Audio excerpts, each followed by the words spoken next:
오늘 우리가 읽은 이 이사야 11장 9절 말씀에 보면 너무나도 멋진 표현이 나오죠. 우리 9절 말씀을 다시 한번 볼까요? 9절 말씀.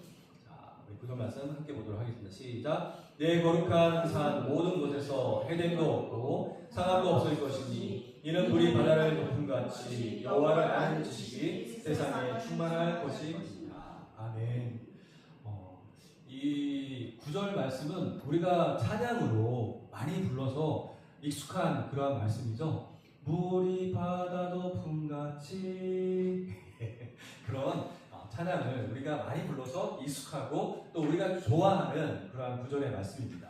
그런데 여기 가만히 보면은 좀 재밌는 표현이 나오죠. 어떤 표현인가요? 물이 바다를 덮는다라는 표현이 나옵니다. 이미 여러분 우리가 잘 아시다시피 바다는 물로 다 덮여 있지 않습니까? 그런데 물이 바다를 덮는다라는 이러한 표현이 나오는데요. 이것은 무엇을 의미하고 있는 것일까요? 이것은 마치 공기가 이 대기의 질을 가득 채우고 있듯이 모든 곳이 다 곳곳이 다 덮여 있는 그러한 틈이 없는 상태를 이야기하고 있다는 것이죠. 이와 똑같은 말씀, 물이 바다를 덮는다라는 이 표현의 이 구절이요. 다른 구약에서도 나와 있는데 어디에 나와 있냐면 하박국서에 나와 있습니다. 하박국서 2장 14절 말씀에 보면 이는 물이 바다를 덮음같이 여호와의 영광을 인정하는 것이 세상에 가득함이라라고 이렇게 말씀해 주고 있습니다. 그래서 저는 오늘 이 물이 바다를 덮음같이라는 이 말씀을 통해서 여러분 바다에서 물고기가 자유롭게 헤엄치지 않습니까? 그것처럼 하나님의 영광이 이 온 세상을 지금 가득 덮고 있는데 이 가득 덮인 하나님의 영광이 가득 덮인 이 세상 가운데서 우리가 어떻게 물고기처럼 자유롭게 신앙생활을 하며 그런 삶을 살아갈 수 있을 것인지에 대해서 오늘 말씀을 통해서 함께 나눠보고자 합니다. 여러분 같은 유행어라고 해도요. 제가 그 유행어를 내뱉는 것과 개그맨이 그 유행어를 이야기하는 것에는 어감 차이, 느낌의 차이가 있지 않습니까? 여러분들이 잘 아는 유행어 뭐가 있죠? 고래! 그럼 제가 이렇게 이야기하는 것과 개그맨이 이야기하는 것에는 분명한 느낌 차이가 있습니다. 이것처럼 이 물이 바다를 덮음같이라는 이 말씀도요. 하박국서 2장 14절에서 말씀하고 있는 것과 또 이사야서 11장 9절에서 말씀하고 있는 이 맥락에는 차이가 있을 수밖에 없다는 것이죠. 하박국 선지자가 살았던 시대는요. 어떤 시대였냐면 마치 고구마 100개를 먹은 듯 답답한 그러한 시대를 하박국 선지자가 살고 있었는데요. 여러분 우리가 고구마 한두 개만 잘못 먹어도 이게 목이 꽉 막히고 죽을 것 같지 않습니까? 그런데 고구마를 100개나 먹어도 답답한 심정이다? 무엇을 얘기하고 있는 거예요? 이미 살 소망이 끊어진 그런 모습이다라는 것을 이야기해주고 있는 것이죠. 그렇죠. 이 하박국이 살던 이 시대가 암울한 시대였다는 거예요. 하박국이 살던 이 시대는요.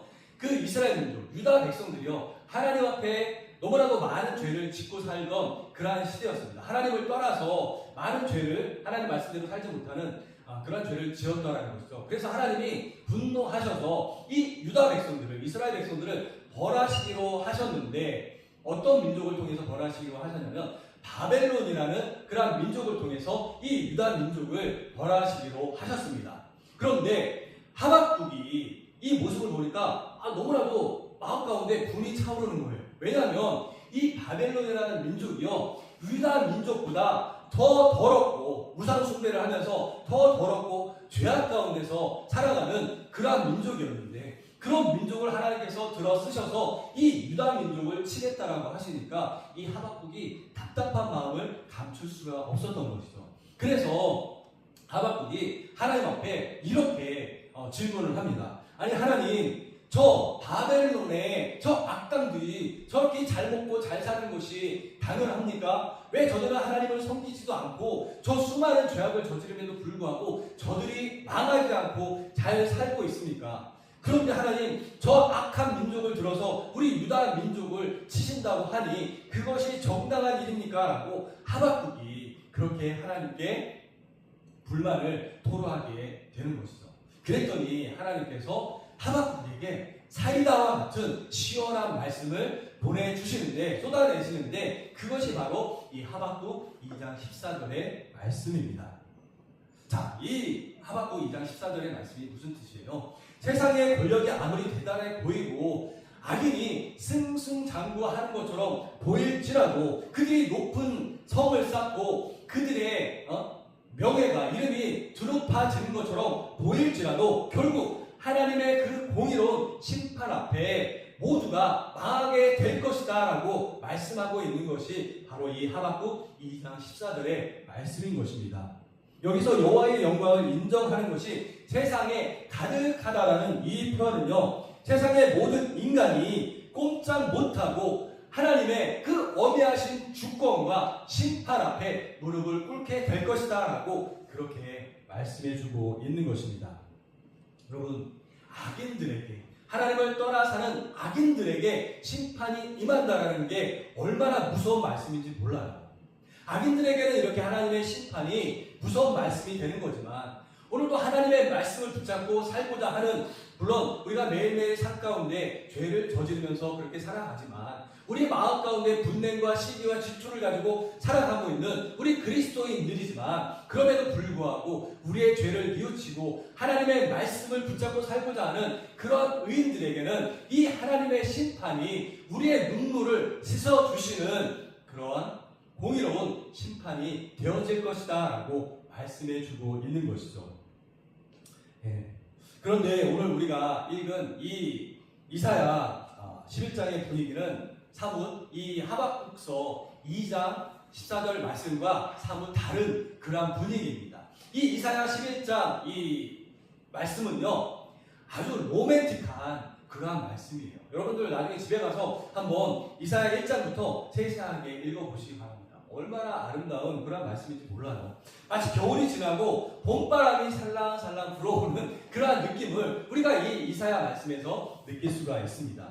근데요, 이사야 선지자가 살던 시대도요, 녹록지 않은 그러한 시대였습니다.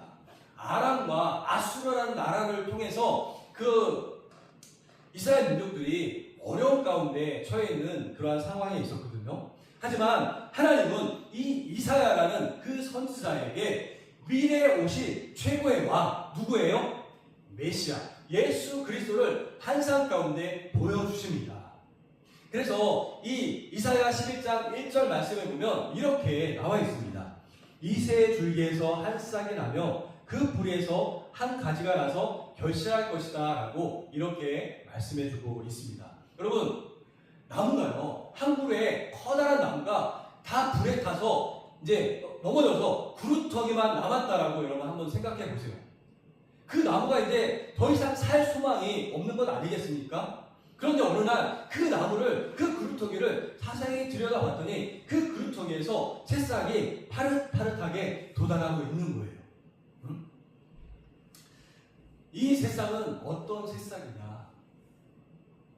그 새싹이 돋아나서 다스리는 그러한 나라는 더 이상 정치적으로 혼란한 그러한 나라가 아니라는 거죠. 그 말씀을 어디서 하고 있냐? 6절부터 8절에 보면 이렇게 말씀해주고 있습니다. 자, 우리 6절부터 8절 말씀 우리 같이 한번 볼까요?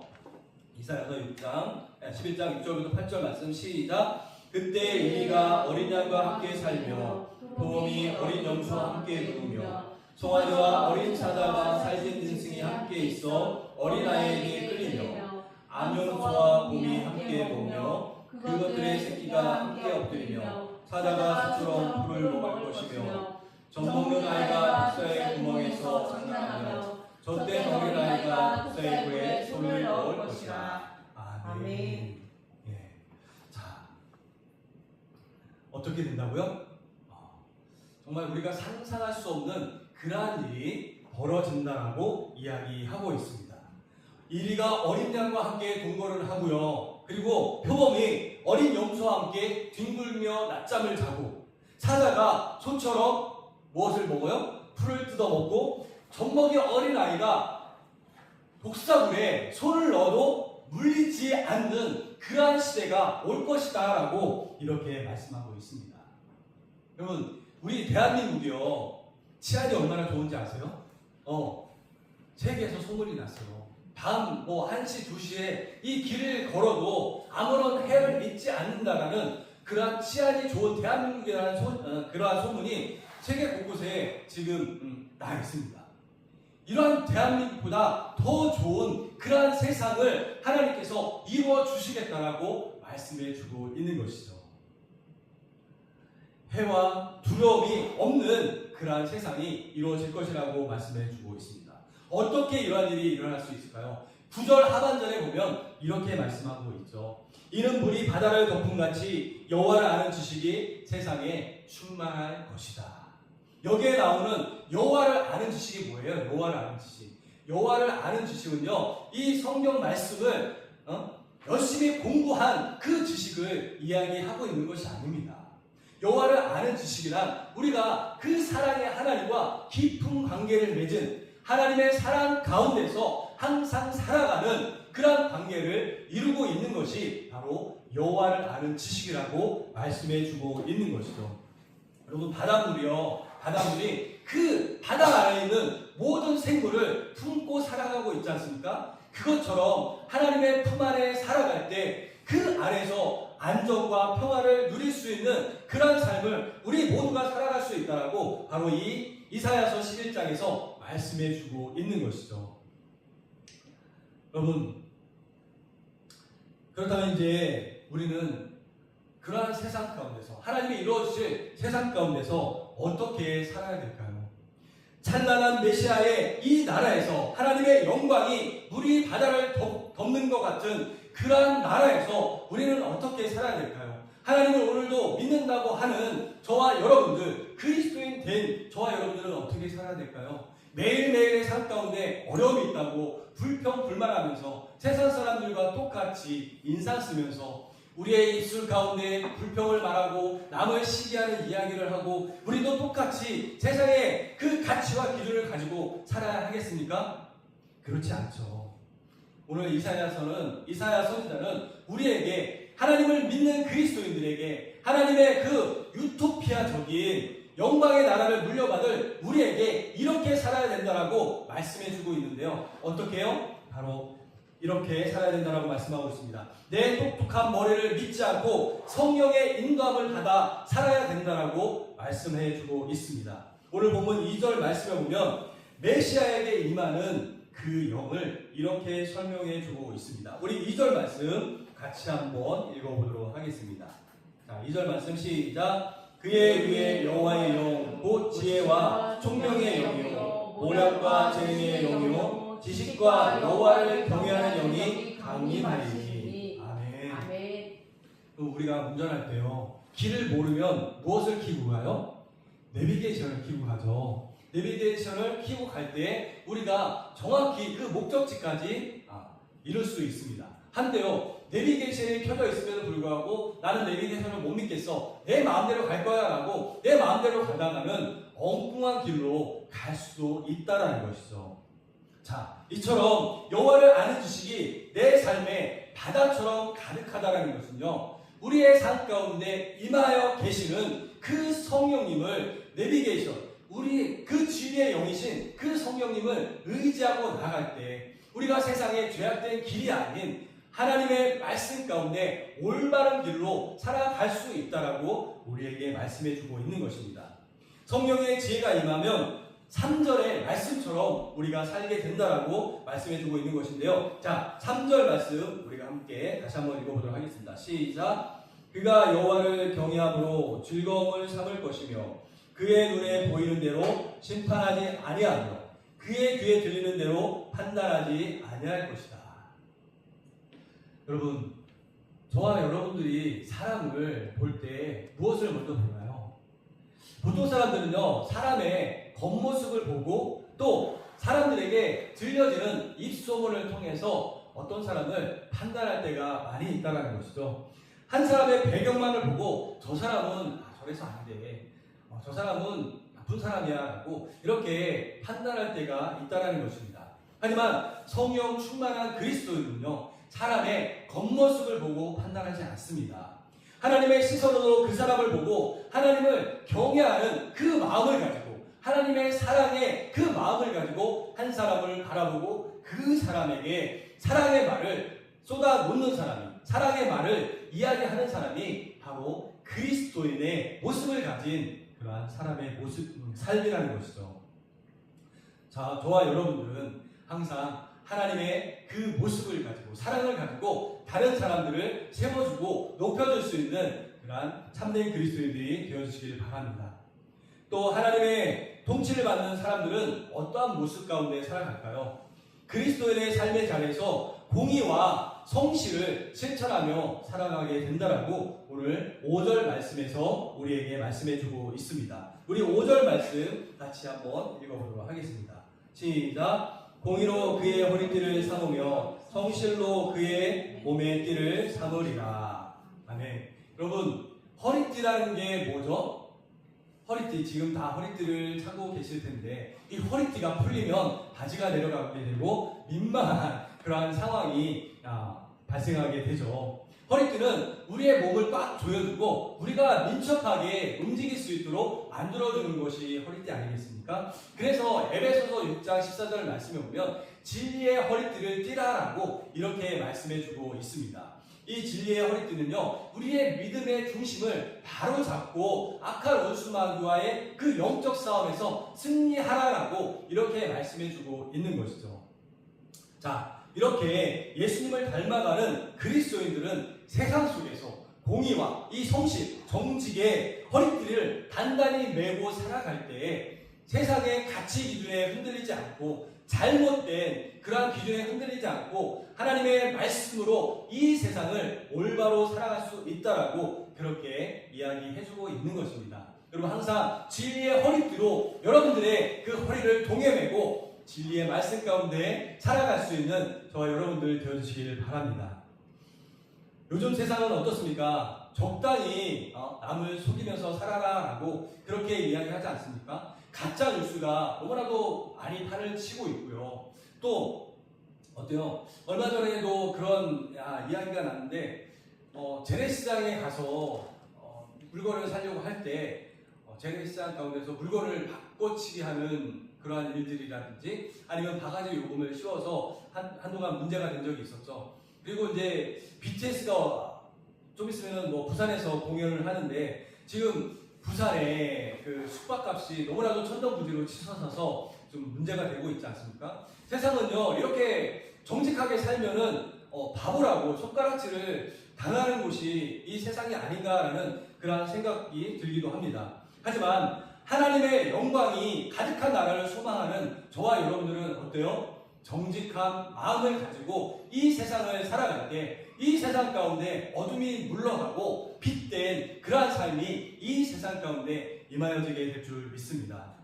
내 집을 강도의 소굴로 만들지 말아라고 예수님도 또한 그렇게 말씀하셨죠. 하나님의 나라를 거짓 곳으로 만드는 것이 아니라 하나님의 나라를 하나님이 온전히 세워놓으신, 온전히 아름답게 만들어주신 이 세상을 날마다 아름다운 모습으로 바꿔가는 것이 저와 여러분들에게 맡겨진 그러한 사명이 아닌가 싶습니다. 그래서 매일매일 삶 가운데 우리의 가정과 직장과 이 일터를 우리 하나님의 그 빛으로, 하나님의 사랑으로 날마다 아름답게 세워갈 수 있는 저와 여러분들 되어주시기를 주님의 이름으로 간절히 축원을 드립니다. 사도 바울은요, 로마서 12장 2절에서 이렇게 말씀했습니다. 너희는 이 세대를 본받지 말고 오직 마음을 새롭게 함으로 변화를 받아 하나님의 선하시고 기뻐하시고 온전하신 뜻이 무엇인지 분별하도록 하라. 뭐라고 말씀하고 있는 거예요? 이 악한 세대를 따라서 이 동일한 가치를 가지고 살아가는 것이 아니라 가정이나 직장이나 일터 가운데서 너희는 정직한 삶을 살아야 된다라고 그렇게 말씀해주고 있는 것입니다. 그리고 힘없고 가난한 사람들에게 하나님의 사랑을 베풀면서 살아야 된다라고 그렇게 말씀해주고 있는 것입니다. 이것이 바로 공의의 그 진리의 허리띠를 띠고 살아가는 그리스도인의 모습이다라고 말씀해주고 있는 것이죠. 우리가 이렇게 성실하고 정직하게 살아갈 때요, 우리 주변 사람들은 우리에게 이렇게 얘기하죠. 당신 그렇게 살면 손해볼지도 몰라요. 손해보는 그런 장사를 왜 하세요? 라고 우리 우리 주변에 누군가 그렇게 이야기를 할지도 모릅니다. 그러나 그러할 때 우리는 어떻게 이야기할 수 있어야 돼요? 내 삶은 지금 하나님의 영광으로 가득 차 있는 삶입니다. 내 삶은 하나님이 지배하시는, 하나님이 다스리시는 그러한 삶을 제가 지금 살고 있습니다. 그렇기 때문에 저는 손해를 볼지라도 정직하게 살기를 원합니다라고 그러한 사람들에게 당당하게 이야기할 수 있는 저와 여러분들 되어주시기를 바랍니다. 마지막으로 그리스도인들은 분열과 갈등이 있는 곳에 평화를 배달하는 그러한 화평의 그러한 삶을 살아야 되는 것입니다. 앞서 말씀드린 대로 이사야서 11장에는 사자와 소 그리고 독사와 어린아이가 나오죠. 여러분 옛날 만화에 그런 만화 아시나요? 톰과 제리. 쫓고 쫓기는 그러한 만화가 톰과 제리의 만화인데요. 만나기만 하면 으르렁거리고 싸우는 이 앙숙들이 어떻게 화해를 할 수 있어요? 하나님 안에 거할 때, 메시아의 그 영광 가운데 거할 때 나와 원수였던 그 사람을 내가 사랑하는 사람으로 그 사람과 관계가 회복되어지고 내 삶 가운데 불평과 불만이 가득했다면 메시아의 영광 가운데 거할 때 그 삶이 천국을 이루면서 그 삶 가운데 아름다운 그러한 말들이 내 입 밖에 나오면서 그 주변이 아름다운 환경으로 변화되는 그러한 놀라운 일이 변화될 수 있다라고 이야기해주고 있는 것입니다. 그래서 사도 바울은 에베소서 2장 14절에서 이렇게 말씀하고 있습니다. 그는 우리의 화평이신지라 둘로 하나를 만드사 원수된 것 곧 중간에 막힌 담을 자기의 육체로 허셨다라고 이렇게 말씀하고 있습니다. 예수 그리스도가 2000년 전에 하늘의 영광의 보좌를 버리시고 이 땅에 내려오셔서 저와 여러분들을 대신해서 십자가에 못 박히시고 우리를 위해서 물과 피를 다 쏟으시고 십자가에 못 박혀 죽으신 그 이유가 무엇입니까? 바로 하나님과의 막혔던 그 담을 허무시기 위해서 예수님이 그 희생을 감내내신 것 아니겠습니까? 예수님께서 그러한 일을 겪으셨기에 하나님과 막혔던, 하나님과 원수되었던 우리의 관계가 회복되어서 우리가 이제 마음껏 지금 이 예배 자리에 나와서 하나님 앞에 예배드리고 있는 것 아니겠습니까? 그러므로 여호와를 아는 지식이 충만한 그리스도인은 가는 곳마다 불을 지르는 방화범의 삶이 아닌 트러블 메이커의 삶이 아닌 우리가 가는 곳마다 싸움이 멈추고 평화를 만드는 피스메이커의 그러한 삶을 우리가 살아가야 될 줄 믿습니다.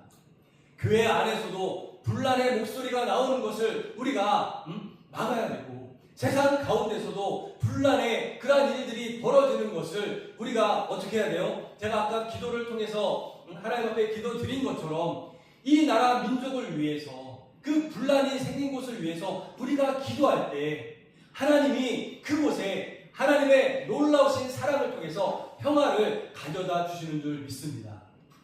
여러분 한 주간 동안 우리가 기도를 하면서 나라와 민족을 위해서 분란이 많은 우리 주변을 위해서 우리의 가정을 위해서 여러분들 기도하셨습니까?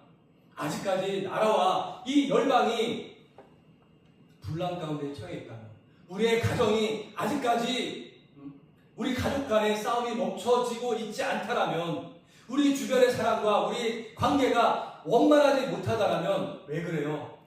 우리가 다른 사람을 위해서 나라와 민족을 위해서 기도를 멈췄기 때문에 그런 것이죠.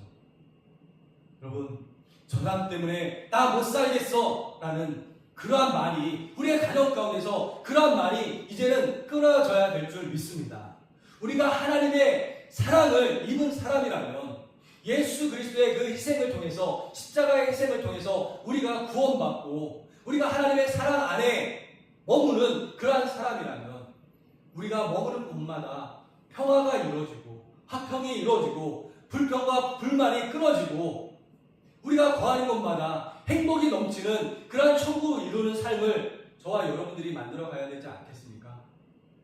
우리 대한민국이요 조선이라는 그러한 나라였을 때 힘든 그 보릿고개를 지나면서 36년간 일제의 치하 속에서 그렇게 힘들게 살아가면서 그래도 이 나라가 지금 이렇게 살아올 수 있었던 것 무엇이 있었기 때문에요? 선교사들이 그 복음을 가지고 이 나라를 변화시켰기 때문에, 그 복음을 통해서 이 나라에 평화가 들어왔기 때문에 이 나라 대한민국이 지금은 화평을 누리고 이렇게 잘 살 수 있는 그러한 대한민국이 되어진 것입니다.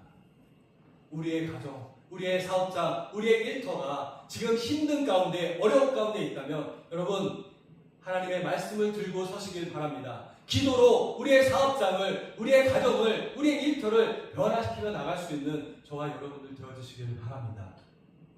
마태복음 5장 9절에서 예수님은 화평하게 하는 자는 복이 있나니 그들이 하나님의 아들이라 일컬음을 받게 될 것이라고 이렇게 말씀해 주고 있습니다. 하나님의 아들은 아무나 되는 것이 아니라 화평케 하는 자, 내가 서 있는 곳이 화평케 되도록 만드는 그 사람이 하나님의 아들이다, 저 사람은 진짜 예수님의 제자다라는 그러한 말을 듣게 된다라고 분명하게 말씀해 주고 있습니다. 여러분, 우리 바다를 폭풍같이 여호와의 영광이 가득한 세상을 만드는 것은요, 다른 곳에 있지 않습니다. 저와 여러분들이 오늘 하나님의 말씀을 받았다면 그 받은 말씀을 가지고 내 삶 가운데 실천하며 우리가 하나님이 우리에게 주신 그 말씀을 붙잡고 기도하며 나갈 때 우리의 사업장, 우리의 가정, 우리의 생각이 변화되어지고 그것을 통해서 천국이 이루어지는, 우리 바다를 덮음같이 하나님의 영광이 우리의 삶을 가득히 덮는 그러한 놀라운 은혜가 나타나게 될 줄 믿습니다.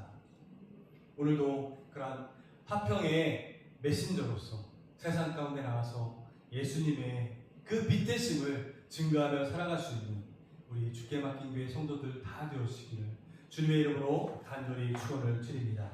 우리 함께 기도드리도록 하겠습니다. 사랑과